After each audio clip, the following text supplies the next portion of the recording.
Aleluias, graça e paz, amém, queridos? Aleluias. Quero manifestar minha gratidão pelo honroso convite de estar aqui com vocês. Eu fiquei muito feliz mesmo, e é uma alegria muito grande. O Senhor está fazendo nas nossas vidas, nas nossas igrejas, por onde a gente anda. Essa semana foi uma semana abençoada, né? Eu tive com o pessoal da Igreja de Deus, e eu estou impressionado com o que Deus está fazendo lá, né? Meu Pai amado. Aí tive lá na igreja, com as igrejas de Cristo, né? Que tem que um pouquinho dar mamar para a turma lá. Muito abençoado também. Tivemos com o pessoal da Assembleia de Deus. Ó, irmãos, vou te falar, Assembleia de Deus vai tá botando para quebrar aí, viu, irmãos?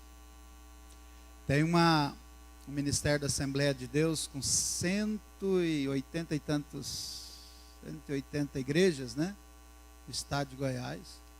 Rapaz, todas elas vão entrar na visão de células, discipulado. Falei, Jesus. Tive o pessoal da Quadrangular também, né? 256 igrejas. Jesus amado. Deus está preparando para fazer uma grande colheita aí, amém, irmãos? Estava lá na nossa igreja agora, como o bispo falou, no batismo. Hoje nós batizamos 185, e ficou mais uma remessinha para batizar daqui um mês, mais ou menos, terminar de fazer o curso. Glória a Deus. Meus amados, eu quero compartilhar uma palavra com você. Essa palavra aqui, ela é fruto de um Tadel que nós ministramos na igreja. E eu vi que esta palavra, o Espírito Santo pôde trabalhar de uma maneira assim, bem peculiar, de maneira muito especial na vida de nossa igreja, dos nossos líderes, dos nossos supervisores, líderes de células, de todos nós pastores. Eu percebi que esta palavra, ela trouxe assim um bálsamo muito profundo na nossa igreja, especialmente em toda a nossa liderança. Então, quase tudo que eu vou falar aqui é fruto desse Tadel, nem tudo, mas quase tudo. Porque eu sei que Deus, Ele tem, através do seu Santo Espírito, trabalhado de uma maneira especial nesses dias. Porque nós, de uma maneira assim, nossas igrejas, nós estamos como que vivendo uma transição, vivendo um renovo, vivendo assim, muitas coisas ainda são novas ainda, apesar que nós estamos há tanto tempo falando de células, de discipulado, de ganhar vidas, de cuidar delas, de liderança. E eu digo assim que muitas coisas ainda são novas para nós, porque agora que nós estamos de fato nos despertando para esses valores, para esses princípios, que a gente já conhece há muito tempo, mas que na prática mesmo, nós estamos vivenciando, experimentando muito dessas coisas nesses dias. E uma das coisas que Deus falou muito naquele dia conosco foi para que nós falássemos sobre o princípio de encorajar uns aos outros. E o Senhor nos levou pela sua palavra, e nós percebemos que isso era uma praxe muito grande, era um hábito muito profundo na igreja de Jerusalém, dos primeiros cristãos, a haste espiritual de saber encorajar uns aos outros. Na verdade, isso era muito mais do que uma haste, isso era um ministério de encorajamento. E quando nós percebemos isso, sabe, por quê? Porque a gente também vai vendo o outro lado. E eu percebo que a ferramenta mais apreciada que o maligno tem lá no inferno, a ferramenta que ele mais usa contra os crentes, contra as igrejas, contra a liderança de uma maneira geral, o diabo tem uma ferramenta que é muito mortífera muito poderosa mesmo. Essa ferramenta que ele usa contra a liderança, contra a igreja, tem causado um dano tremendo, muito forte mesmo, na vida das igrejas. E essa é uma ferramenta que eu acredito que o diabo, ele zela muito bem dela, porque quando ele usa ela, o estrago é muito grande. E essa ferramenta, ela é capaz de atingir grandes e pequenos dentro da igreja. Eu estou falando do desânimo. Irmãos, quando o maligno usa essa ferramenta, ela é capaz de penetrar profundamente no coração de uma pessoa e causar um desânimo, uma frieza, uma apatia tremenda. Sabe, a ferramenta que ele mais usa para impedir o crescimento de uma célula, o crescimento de um líder, de uma igreja, é trazendo desânimo, fazendo assim esmagar as emoções. Quantas pessoas começam bem, são motivadas, estão alegres, felizes com suas células, com seus discípulos, felizes com aquilo que Deus entregou nas mãos dela, sabe? Mas quando o maligno usa alguma artimanha, algum conflito, alguma situação e gera desânimo na vida de uma pessoa, de um homem, de uma mulher, de uma moça, de um rapaz, de um líder, de um obreiro, de um supervisor, isso traz uma consequência muito danosa, sabe? É um arraso muito grande. E o único remédio que eu encontrei na Bíblia, o único remédio capaz de combater o desânimo é o encorajamento. Sabe, não tem outro.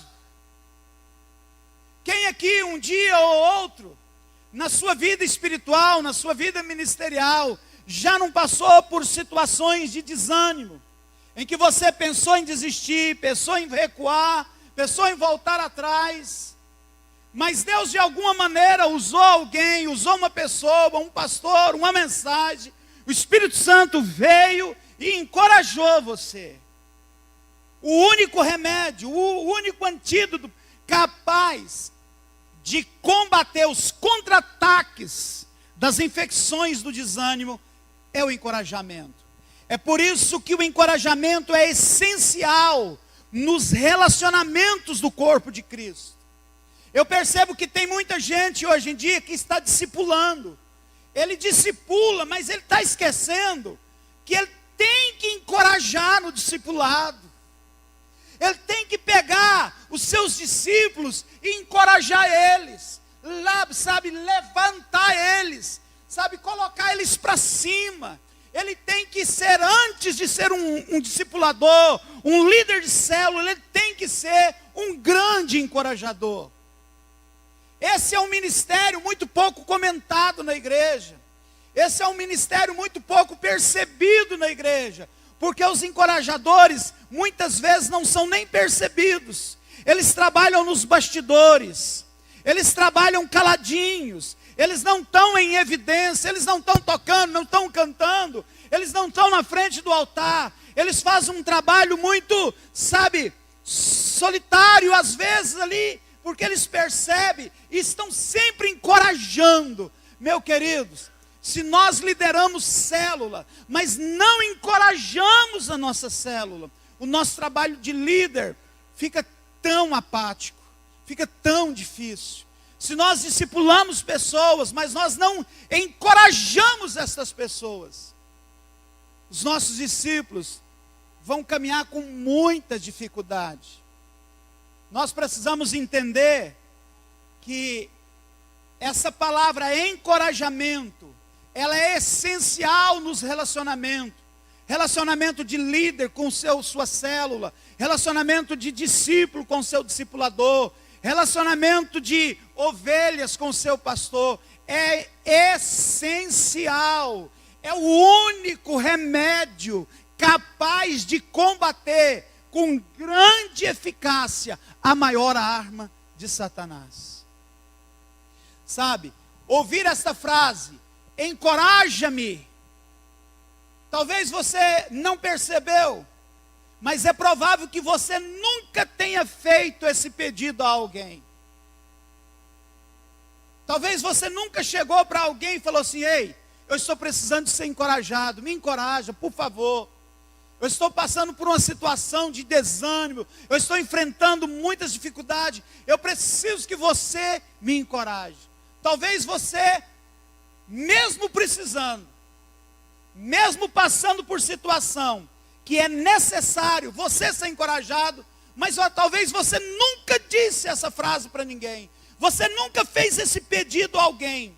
Mas se na verdade você pudesse falar, você iria dizer que você estava precisando sim de um sorriso, que você estava precisando de uma palavra de consolo, de uma palavra de encorajamento, que você estava precisando de um carinho, que você estava precisando de alguém para conversar, para te ouvir, alguém para te ajudar. Eu acredito que nesse recinto aqui não existe uma única só pessoa que nunca precisou de ser encorajada. Queridos, e se você olhar para quem está perto de você, se você olhar lá para dentro da tua igreja, se você olhar para dentro da sua célula, se você olhar para a vida dos seus discípulos, se você perceber, você vai notar uma coisa muito séria, que talvez muitos deles estão enfrentando, sabe, esse terrível ataque do inimigo com desânimo. Irmãos, uma pessoa desanimada, ela perde as forças, ela perde a motivação, ela perde a alegria, ela perde a coragem, ela perde a ousadia, ela se retrai, ela se isola. E aí é que você observa a importância dos encorajadores. É aí que você percebe, queridos, que não vale a pena você estar fazendo a obra de Deus se você não se colocar na posição de um grande encorajador. Porque pessoas começarão a morrer perto de você. Pessoas começarão a desistir ao seu lado. Pessoas começarão a ficar para trás. Essas pessoas foram tragadas pela essa arma nociva do maligno. E o que faltou para elas saírem, superarem, o que faltou para elas, sabe, arrebentarem e ir para frente, faltou alguém que encorajasse. Faltou alguém que dissesse assim: olha, eu estou do teu lado, não desista, isso vai ser só um momento, vai passar, eu estou com você, eu não vou abrir mão da tua vida, custe o que custar, você pode contar comigo, nós estamos juntos até o fim. Faltou alguém para isso, querido. Sabe, é muito, muito importante o encorajamento. É por isso que o propósito de Deus é ministrar o encorajamento ao seu coração. Deus está o tempo todo nos encorajando. Para você saber disso, eu acredito que muitos de nós não estaríamos aqui hoje. Se você for honesto com você mesmo, e se você for honesto com Deus, muitos de nós que estamos aqui hoje, ouvindo esta palestra, passando por esta conferência, muitos de nós, se não fosse Deus nos encorajando, você não estaria aqui. Eu tenho certeza disso, eu falo isso com convicção, porque eu passo pelas mesmas coisas que você passa. Nós conhecemos o que é a vida espiritual, nós sabemos o que é o labor de um ministério. E nós sabemos, irmãos, que nós só estamos aqui porque Deus é um encorajador por excelência. Talvez num momento de crise na tua família, talvez num momento de crise financeira, crises existenciais, crises ministeriais, sabe, um momento de crises diversas, você foi tragado, ferido pelo desânimo, pensou em desistir, talvez até saiu, se isolou, mas Deus foi atrás de você.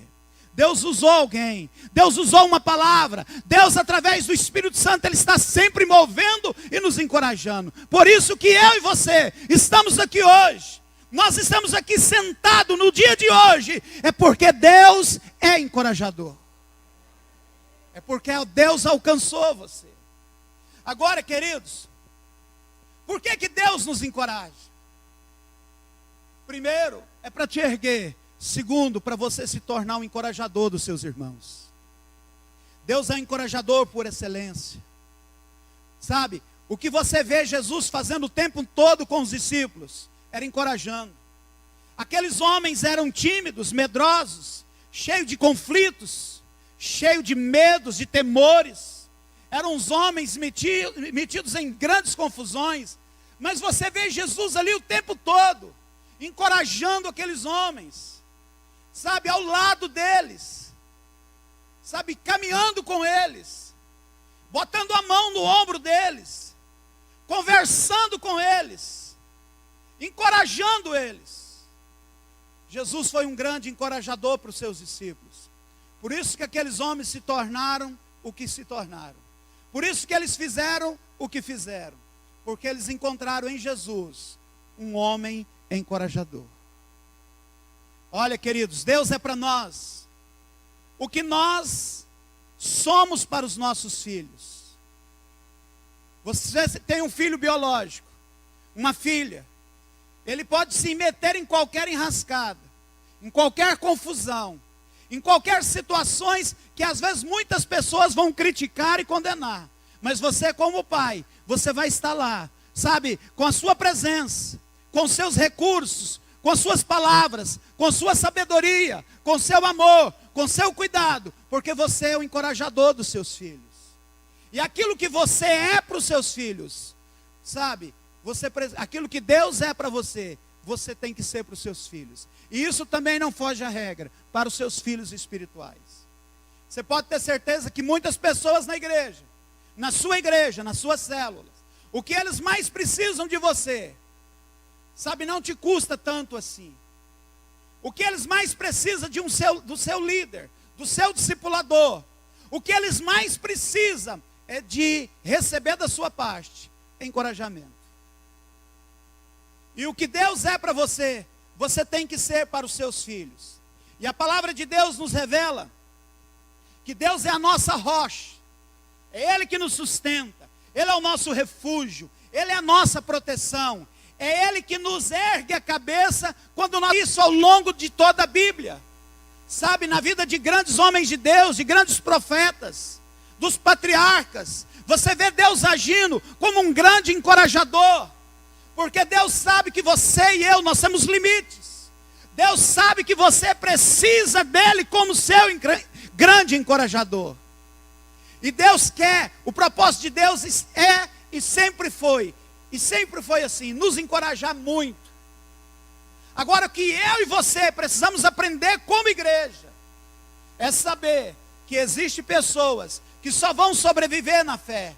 Existem pessoas que só vão sobreviver no ministério. Existem igrejas que só vão sobreviver se tiver ao lado deles uma pessoa que sabe encorajar. Queridos, escute o que eu estou te falando, porque é muito sério. Olhe para a sua igreja e olhe para as suas células. Olhe para os seus discípulos. Se você não se tornar um encorajador deles, é provável que nos próximos 2, 3, 4 anos, muitos deles não estarão lá mais. Ou nós aprendemos a encorajar, ou nós aprendemos esse princípio de Deus, ou nós aprendemos a nos tornar encorajadores dos nossos irmãos, ou nós vamos ver muitos deles caírem nas sarjetas, muitos deles ficar pelo meio do caminho, muitos deles ficarem à margem do caminho, porque faltou para eles encorajadores. E eu e você, um dia já fomos encorajados. Por que eu sei que um dia você já foi encorajado? Porque você está aqui. Porque se você só está aqui hoje, porque alguém um dia te encorajou. Muitas pessoas estão fora da igreja hoje. Muitas pessoas estão fora do evangelho hoje. Porque lutaram sozinhas, ficaram sozinhas. E não tiveram perto delas alguém que encorajasse. Eu fico imaginando o que seria de uma igreja onde todos os membros dessa igreja soubessem o que é o ministério dos encorajadores. E se cada um de nós nos tornássemos um encorajador dentro da igreja, essa igreja não perderia nenhuma pessoa. Todas aquelas pessoas que entregassem a vida para Jesus sabe, aceitasse Cristo como Salvador, não se perderia, porque tinha encorajador ali. Queridos, Deus, Ele se coloca desta forma. Deus se aproxima de nós como grande encorajador, na hora da angústia. E Ele nos abraça, Ele nos conforta, Ele nos anima, Ele enxuga as nossas lágrimas, enfim, Ele é o nosso consolador. E se eu e você queremos andar com Deus, nós precisamos aprender a imitar a Deus. Existem muitas pessoas no reino de Deus, dentro da igreja. Essas pessoas estão mais perto do que você imagina. Elas estão precisando do seu abraço. Elas estão precisando, sabe, do seu consolo, do seu conforto, que você as anime. Elas estão precisando que você enxugue as lágrimas delas. Elas estão precisando que você encoste nelas, aproxime delas. E digam para elas, olha, não desista. Não pare de andar. Não pare de caminhar. Não volte atrás. Eu sei que dói. Eu sei que é difícil. Eu sei que não está sendo fácil para você. Mas acredite, Deus vai te tirar desta. Deus vai te dar a vitória. Eu estarei do teu lado. Como a igreja precisa disso, irmãos. Como o povo de Deus precisa disso. Como nós precisamos disso. Se você fazer uma pesquisa na sua Bíblia e entrar ali no Evangelho de João, no capítulo 14 até o capítulo 16, esses dois capítulos, Jesus vai identificar o Espírito Santo como o Consolador, o encorajador. Esses dois capítulos mostram com bastante evidência, com bastante clareza, o trabalho do Espírito Santo na igreja, no nosso meio. O trabalho dele não é outro senão consolar-nos, senão encorajar-nos. E esta palavra, irmãos, consolador, se você examinar as raízes do original dessa palavra, consolador, ela te dá o significado dessa palavra. Ela nos traz a ideia de alguém que foi chamado para ajudar, alguém que foi chamado para aconselhar, para sustentar, para ser apoio, para estar perto. Então esse é o papel do Espírito Santo, sabe? Encorajar as nossas vidas, nos ajudar, nos apoiar, nos sustentar, estar perto de nós. Por quê? Porque Ele sabe que eu e você precisamos ser encorajados o tempo todo. Você não pode ficar ignorante a isso. Você não pode querer, irmãos, liderar uma igreja sem saber essa verdade. Que o seu principal papel ali não é ser um pregador. O seu principal papel ali não é dar bons sermões. O seu principal papel ali não é treinar pessoas para fazer alguma coisa para Deus. O seu principal papel é ser o encorajador dos seus irmãos. E assim, para quem lidera uma célula, é muito bom você estar liderando uma célula. É muito bom ter pessoas nas suas células, você ter discípulos ali. Mas nada disso vai valer a pena se você não for, antes de tudo, um encorajador para os seus irmãos. Aqui eu estou mostrando uma realidade para você que começa no trono de Deus. Deus é encorajador.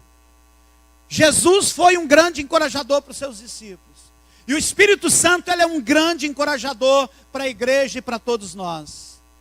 Sabe, amados, em sua última mensagem aos seus discípulos, antes de despedir-se deste mundo, Jesus disse que enviaria alguém para substituí-lo. E ele disse, olha, vocês não ficarão órfãos, vocês não ficarão sozinhos. Oh, irmão, você não sabe tanto que Deus tem prazer em ver os encorajadores atuando na igreja.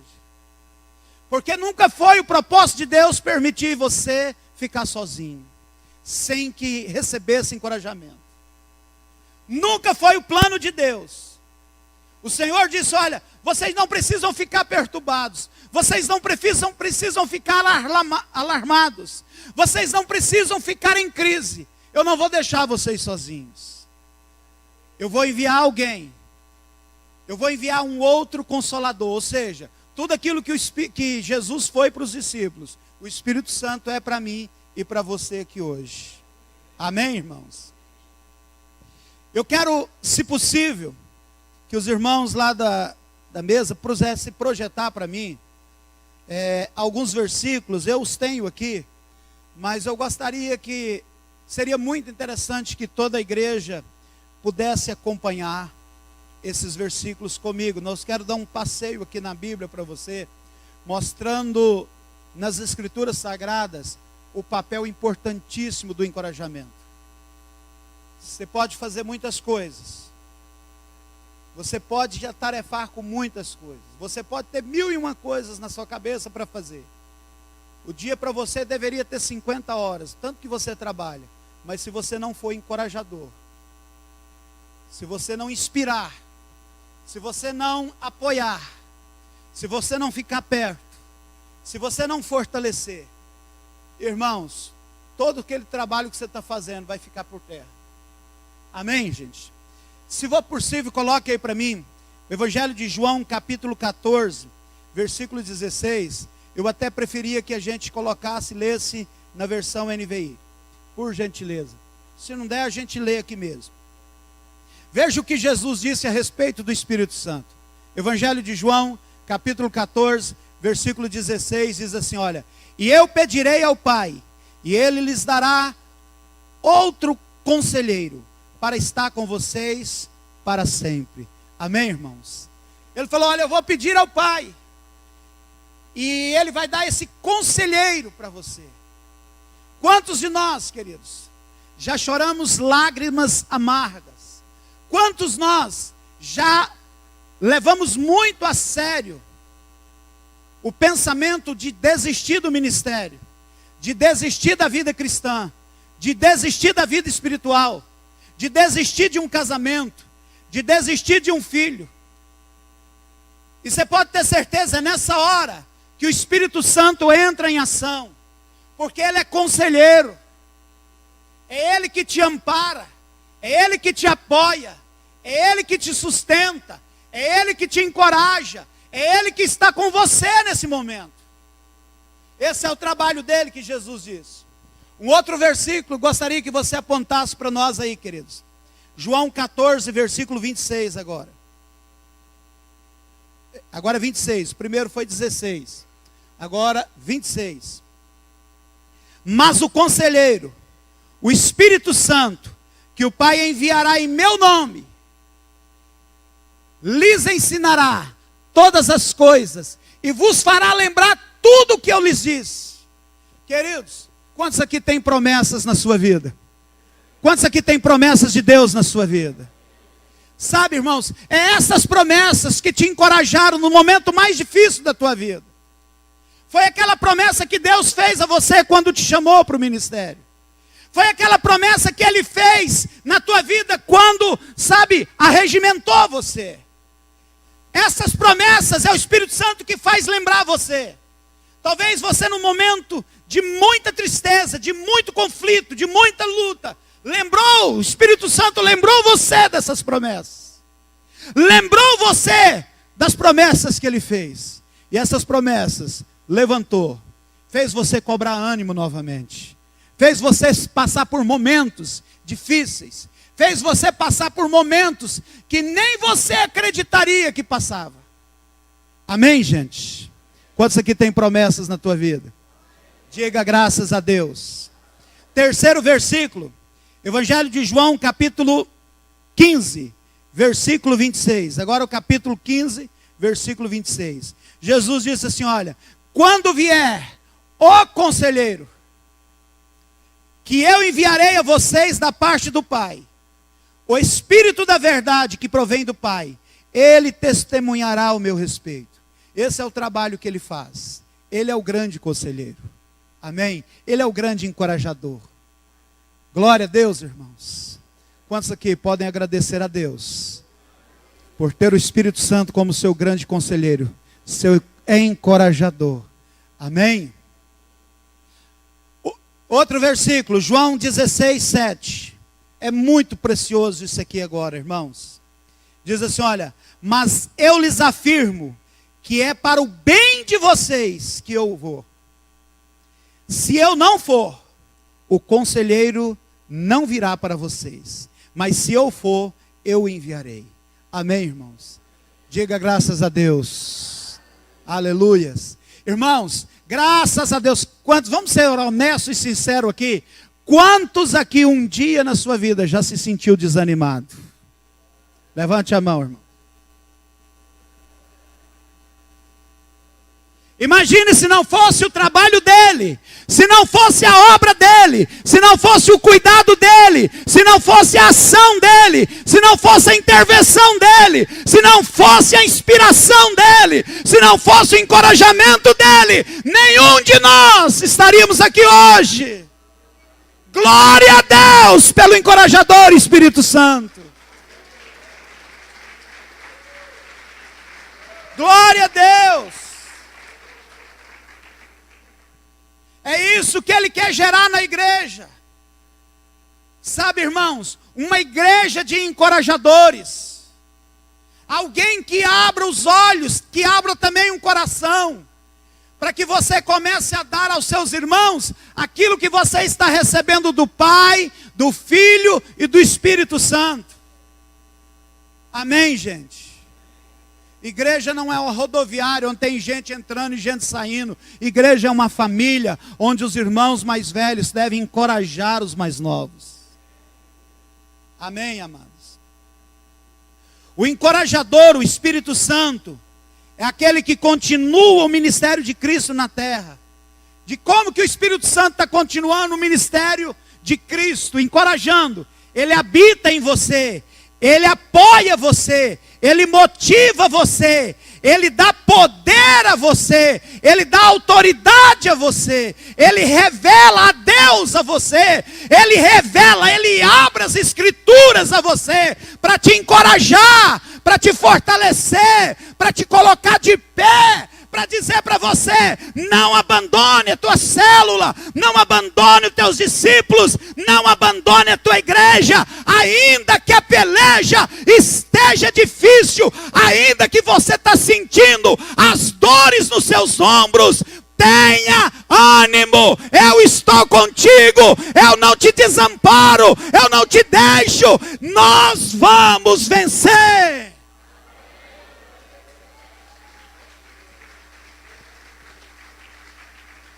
Irmãos, se não fosse o trabalho do Espírito Santo, não tinha mais células na igreja nenhuma. Aliás, não tinha nem mais igreja. Aliás, não tinha ministérios. É provável que muitos de vocês aqui já teriam voltado, como Pedro, a voltar a pescar novamente. Já tinha deixado o ministério, já tinha deixado tudo. Graças a Deus por isso. Agora, eu quero ler uma coisa, o que Paulo ensina para a igreja agora sobre encorajamento. Coloque aí para mim, meu querido, 2 Coríntios capítulo 1, versículo 3 e o 4. O que você vai ler aqui, eu sei que você já leu esse texto, mas talvez você nunca percebeu, você nunca olhou com essa ótica para esse texto. Olha só o ensinamento que o apóstolo Paulo vai dar para a igreja aqui. Olha para você ver, preste atenção. Bendito seja o Deus e Pai de nosso Senhor Jesus Cristo, Pai das misericórdias e Deus de toda consolação. Ele é Deus de misericórdia, Ele é Deus de toda consolação. Essa palavra consolação é o mesmo que encorajamento, inspiração. Agora preste atenção no versículo 4, que nos consola em todas as nossas tribulações, para que, com a consolação que recebemos de Deus, possamos consolar os que estão passando por tribulação também. Amém, irmãos? Por que é que você é consolado, irmão? Para consolar. Diga, eu sou consolado para consolar alguém. Então, irmão, se você é um consolador, não tem como perder ninguém numa célula. Não tem como abrir mão de um discípulo. Não tem como abrir mão de uma pessoa, um irmão na igreja. Não tem como. Nós somos filhos do Deus encorajador, do Deus que nos inspira, do Deus que nos apoia, do Deus que habita em nós e anda com nós e caminha com nós. Esse Deus que nos encoraja, Ele está dizendo, olha, que você deve encorajar os irmãos com a mesma consolação que você recebeu. Irmãos, não tem sentido pastorear uma igreja, liderar uma célula, discipular, fazer ministério nenhum na igreja, se você não se tornar inspirador dos seus irmãos, encorajador deles. Irmãos, vai para a igreja diferente. Às vezes nós estamos tão voltados para o nosso umbigo, que nós chegamos num culto e nós só queremos saber de nos extravasar nos cânticos. Nós queremos sair daqui com a palavra, Deus falou comigo, e eu vou sair daqui abençoado, vou vencer meus problemas lá fora. Nada de errado contra essas coisas, mas você deveria vir para um culto, deveria vir para uma célula, deveria ir para um discipulado, com uma missão: eu sou o encorajador do meu irmão, eu vou encorajar ele. Eu vou chegar na igreja e vou chegar diferente. Eu vou olhar, vou dar aquela olhada panorâmica, eu vou olhar. Irmãos, às vezes a gente, meu Deus, nós perdemos oportunidades demais. Eu quero contar um testemunho que aconteceu com um pastor aqui, eu não vou falar o nome dele, porque se eu falar, muitos aqui conhecem ele. Mas 1h40 da madrugada ele recebe o telefonema. Era um jovem da igreja dele. Aquele jovem era muito problemático. Vivia entre altos e baixos na igreja. Altos e baixos, mais baixos do que alto. Ficava uma temporada na igreja, outra fora da igreja, sempre caindo no mesmo pecado. Quando ele recebe aquele telefonema 1h40 da manhã, o pastor percebeu que era ele, falou, bom, tal, e ele falou, pastor, eu preciso muito falar com o senhor hoje, por favor, eu preciso muito conversar com ele. O pastor falou o nome dele e disse assim, pelo amor de Deus, me liga amanhã cedo, deixa eu dormir. Passa mais ou menos 1 hora, outro telefonema, a mesma pessoa, o mesmo jovem, liga para o pastor, pastor, por favor, me recebe na sua casa, ou vem aqui, eu preciso muito falar. Ele falou, olha, eu só vou te atender, não me liga mais. Por favor, amanhã você vai lá na igreja e nós conversamos. No outro dia, 9 horas da manhã, ele recebe uma notícia, aquele jovem cometeu suicídio. Ele teve a oportunidade de encorajar aquele jovem e de mudar a vida dele. Ele teve a oportunidade de mudar a história daquele menino. Aquele menino estava ligando para ele, porque estava pedindo socorro. Talvez ele precisava de ouvir uma coisa, uma palavra, um abraço. Falar, não, vem cá, vamos conversar. Mesmo que ele tivesse que perder a noite de sono dele, eu acredito que valeria a pena, irmãos. Nós como igreja, nós precisamos entender o que Paulo está dizendo aqui. O nosso Deus é um Deus de misericórdia e de toda consolação, de todo encorajamento, de toda inspiração. E Ele quer que eu e você façamos isso da maneira que estamos recebendo dele. Amém, irmãos? Aqui Deus é chamado de um grande consolador, o encorajador. Ele nos consola em nossas tribulações para que sejamos consoladores e encorajadores dos outros que estejam passando pelas mesmas dores e aflições. Eu e você precisamos ser encorajadores. Nós precisamos entender, irmãos, que um abraço, dar um abraço em alguém, enxugar as lágrimas de alguém, ouvir as suas dores, ouvir os seus temores, sabe, ouvir as suas fraquezas, ouvir os seus conflitos, chorar com elas, orar com elas, ler a Bíblia segurando na mão delas.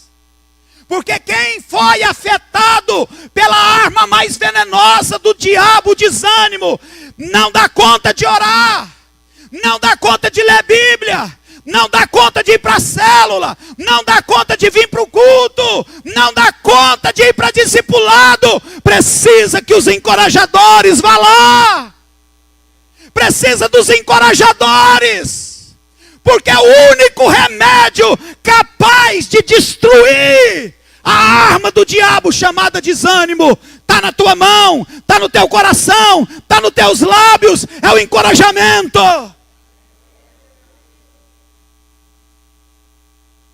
Só você tem o remédio, só você tem o antídoto, só você tem a cura, só você tem a solução. Queridos, além do amor, porque o amor é tudo, mas mesmo tira o amor de fora, um pouquinho, mas além do amor, existem 4 motivos que nos impulsionam a exercer o ministério do encorajamento na igreja. Além do amor, o amor é a razão principal, o amor é o motivo maior para nós encorajarmos alguém. Mas além do amor, eu quero falar de 4 motivos que deveria te inspirar, que deveria te impulsionar a exercer o ministério do encorajamento. Eu quero que você coloque aí para mim, meu amado, Romanos capítulo 15, versos 5 e 6. Primeiro motivo, o encorajamento glorifica a Deus. Você quer glorificar a Deus? Quantos aqui? Porque a gente fala assim que, eu quero adorar a Deus, eu quero glorificar a Deus. A gente só pensa em música. Irmãos, você acha que Deus está mesmo tão interessado em ouvir a sua música? Irmão, vai lá no céu, põe o beicinho de pulga seu lá no céu e ouve 2 segundos de música lá no céu para você ver. Nunca mais você vai querer cantar aqui. Tamanha afinação, tamanha excelência das músicas que ele já ouve lá. Mas você quer glorificar a Deus? Aprenda a encorajar seus irmãos. Olha para você ver o que Paulo diz aqui. O Deus que concede perseverança e ânimo, dê-lhes um espírito de unidade, segundo Cristo Jesus, para que com um só coração e uma só boca vocês glorifiquem ao Deus e Pai de nosso Senhor Jesus Cristo. Irmãos, ânimo, saber animar os outros, saber viver em unidade, proteger as pessoas das suas células, proteger as pessoas da sua igreja. Irmãos, isso glorifica a Deus. Imagine que você é Deus. Olha aqui para mim, irmãos. Você é Deus. Pelo amor de Deus, me entenda aqui. Eu não estou falando nada contra instrumento e contra quem toca, não. Mas o seguinte, eu canto. E você encoraja. Quem é que agrada mais a Deus, irmãos?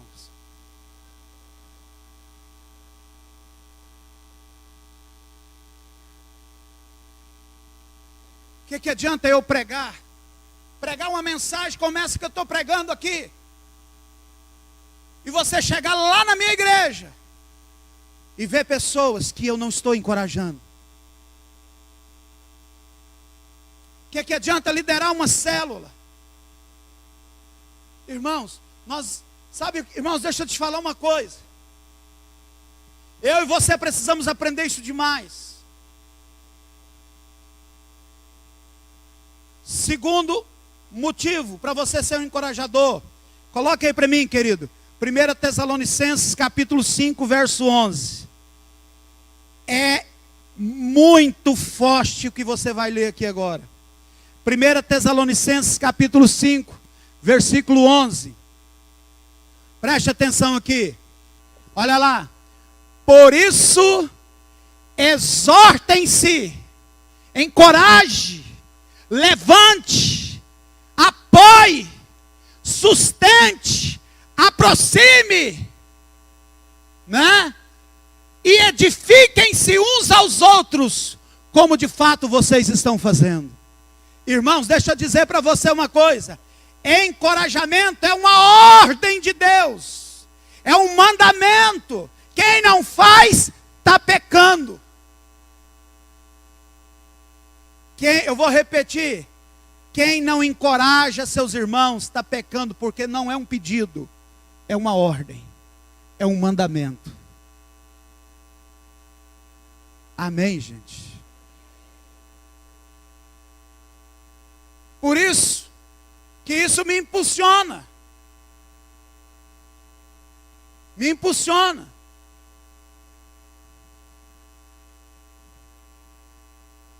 Outra coisa, terceiro motivo.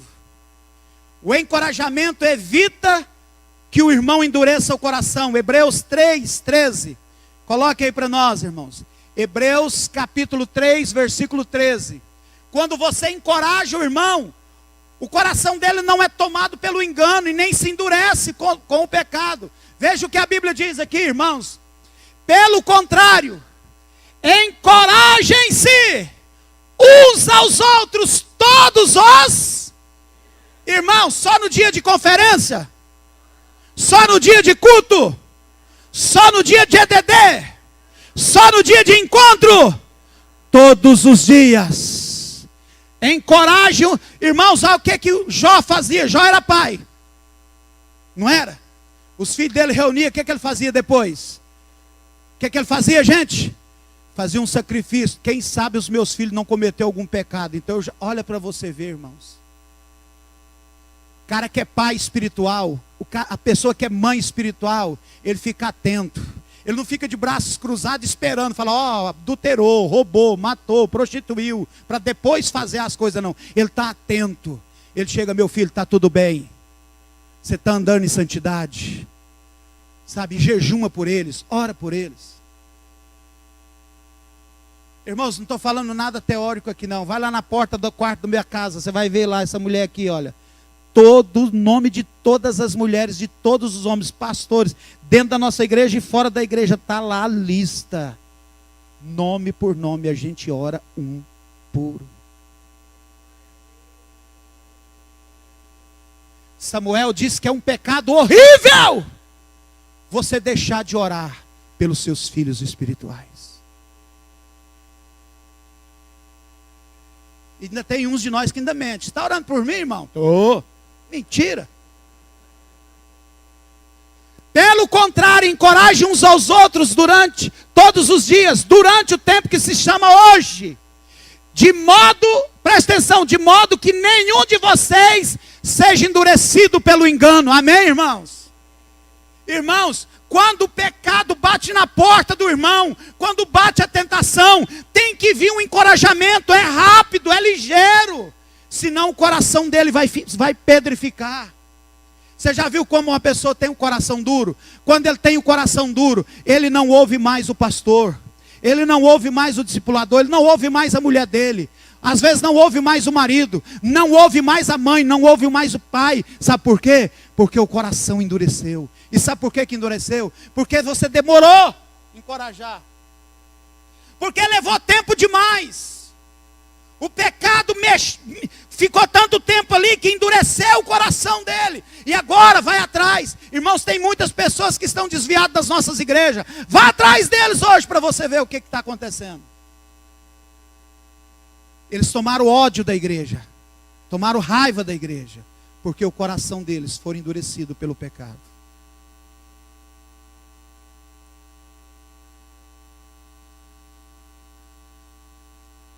Quarto, encorajamento edifica o espírito do homem. A história que você vai ver aqui agora é a mais estarrecedora de todos os tempos no ministério do apóstolo Paulo. E a maneira como ele lida com a situação, e a maneira como ele ensina a igreja, é algo extraordinário. Se eu conseguir aqui, pela graça de Deus, fazer que você saia hoje dessa palestra aqui, guardando apenas o que você vai ver aqui agora, eu ganhei o meu dia, irmãos, e não precisa de mais nada. Vamos lá.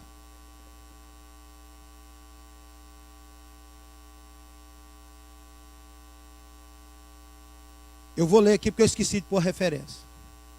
Perdão. Olha o que a Bíblia diz. É aquele episódio onde o apóstolo Paulo, a igreja de Corinto escreve para ele em relação àquele homem que havia adulterado com a madrasta. Aí ele começa a dar a descrição. Se você achar aí, pode colocar para mim. Mas ele diz assim, olha, se alguém tem causado tristeza, isso na segunda carta, não tem causado apenas a mim, mas também em parte para eu não ser demasiadamente severo. Ele está falando, olha, eu não quero ser demasiadamente severo. A todos vocês, a punição que lhes já foi imposta pela maioria, já é o suficiente. Agora preste atenção no que ele diz. Agora, pelo contrário, vocês devem perdoar-lhe. O que é que deve fazer com o irmão, gente? Perdoar. Está aqui, irmãos? 2,5. 2 Coríntios, filho. 2,5. Vamos lendo aqui todo mundo junto, porque é forte. Diga comigo, é forte, Brasil. O trem é forte. Aqui nós vamos ver aqui. Isso. Olha, se alguém tem causado tristeza, não tem causado apenas a mim, mas também em parte para eu não ser demasiadamente severo a todos vocês. A punição que foi imposta pela maioria é suficiente. Amém, irmãos? Irmãos, o que Paulo está dizendo aqui, olha o que Paulo está dizendo. E o que ele vai falar mais adiante. Sabe, irmãos, sabe por quê que muitas pessoas estão morrendo na igreja? É porque não tem encorajadores, tem acusadores. Você precisa entender que isso aqui não é um tribunal. Eu não sou juiz de ninguém. E nenhum homem é réu de homem nenhum. Nós não somos juiz, ninguém é nosso réu, porque a graça purificou ele. E ele está dizendo aqui, olha, vocês devem perdoar-lhe e o que, gente? Consolá-lo para que ele não seja dominado por excessiva tristeza. Vocês devem pegar aquele homem que pecou, pois então vocês devem perdoar a repreensão que ele já recebeu. A correção que ele já recebeu é suficiente. Agora vocês devem perdoar ele. Vocês devem consolar ele. Senão ele vai morrer de tanta tristeza. Essa é a situação que tem acontecido nas nossas igrejas, irmãos. Porque na igreja não tem consoladores, encorajadores, tem acusadores. E às vezes muitos irmãos colocam até o pastor na parede. E aí, você não vai fazer nada não? E aí? Tem uns que chegam ao extremo de dizer assim, ou ele, ou eu.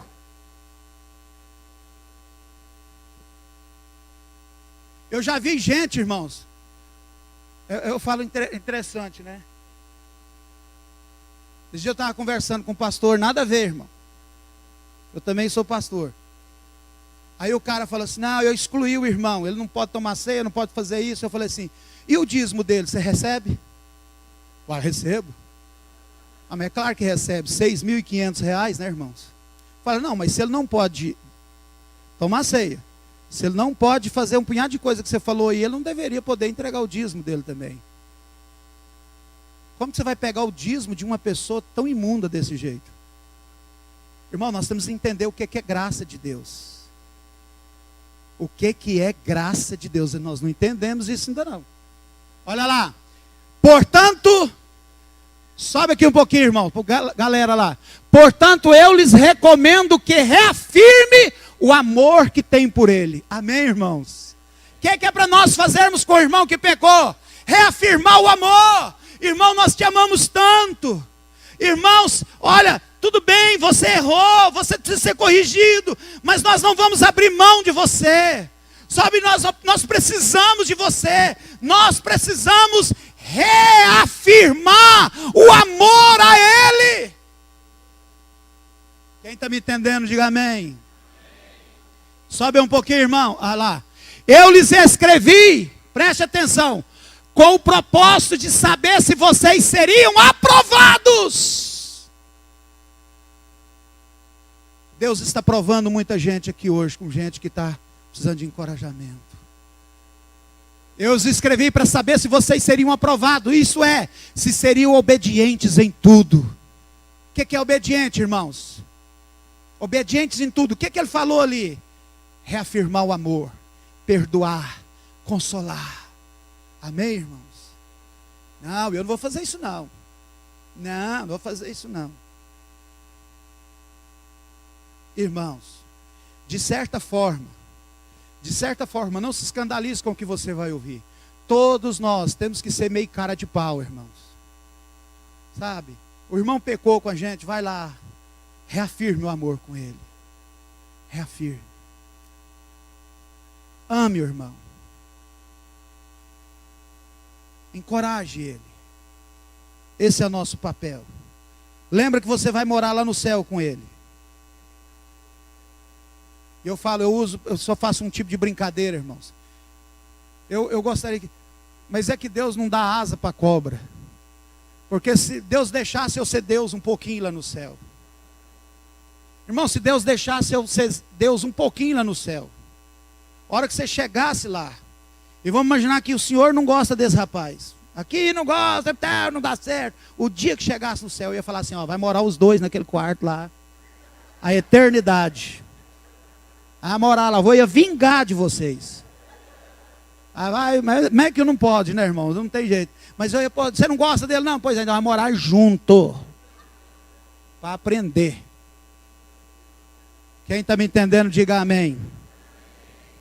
Irmãos, concluindo, ao encorajarmos os irmãos, você precisa entender que você está trabalhando com os pedaços de uma vida que foi quebrada. Quem foi atingido pelo desânimo só precisa de um remédio, encorajamento. É uma vida que foi despedaçada, está toda quebrada. E o seu trabalho com ele é fazer o mesmo que o oleiro faz: juntar os cacos, reconstruir. Porque encorajamento é oferecer aos irmãos uma segunda, e uma terceira e uma quarta chance até que ele seja restaurado. A lei áurea do Evangelho de Jesus.